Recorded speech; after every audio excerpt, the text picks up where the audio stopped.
মধ্যপ্রাচ্যে চলমান উত্তেজনার মধ্যেই নতুন করে আলোচনায় এসেছে ইসরায়েলের কৌশলগত অবস্থান। দেশটির প্রভাবশালী দৈনিক মারিভে প্রকাশিত এক বিশ্লেষণে লেখক বোয়াজ গোলানি দাবি করেছেন, গত কয়েক দশক ধরে ইরানকে প্রধান শত্রু হিসেবে চিহ্নিত করে নিজেদের নিরাপত্তা ও কৌশল সাজিয়ে এসেছে তেল আবিব। তবে বর্তমান ভূরাজনৈতিক বাস্তবতায়, বিশেষ করে আমেরিকার চাপের কারণে ইরানের সঙ্গে সরাসরি বড় সংঘাতে জড়ানো কঠিন হয়ে পড়ায় ইসরায়েল নতুন করে প্রধান প্রতিপক্ষ খোঁজার চিন্তা করছে বলে তিনি উল্লেখ করেন।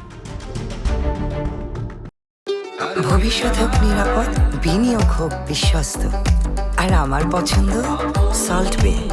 ওয়েলকাম টু সল্ট বে। এই প্রেক্ষাপটে সম্ভাব্য প্রতিপক্ষ হিসেবে উঠে এসেছে তুর্কি ও পাকিস্তানের নাম। বিশ্লেষণে বলা হয়, তুর্কির বড় জনসংখ্যা, শক্তিশালী সামরিক সক্ষমতা এবং গাজা ইস্যুতে তাদের কঠোর অবস্থান ইসরায়েলের জন্য উদ্বেগের কারণ হয়ে উঠেছে। অন্যদিকে পারমাণবিক শক্তিধর পাকিস্তান দীর্ঘদিন ধরে ইসরায়েলকে স্বীকৃতি দেয়নি এবং রাজনৈতিকভাবে কড়া সমালোচনা করে আসছে। এছাড়া ইরানের সঙ্গে পাকিস্তানের সম্পর্ক এবং সাম্প্রতিক কূটনৈতিক তৎপরতাও ইসরায়েলের দৃষ্টিতে গুরুত্বপূর্ণ হয়ে উঠেছে বলে বিশ্লেষণে উল্লেখ করা হয়।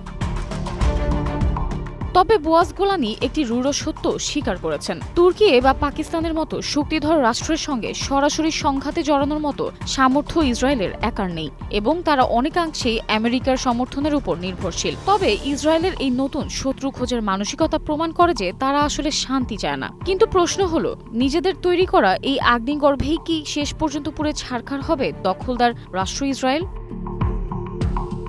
Samiha Majumdar, one digital desk.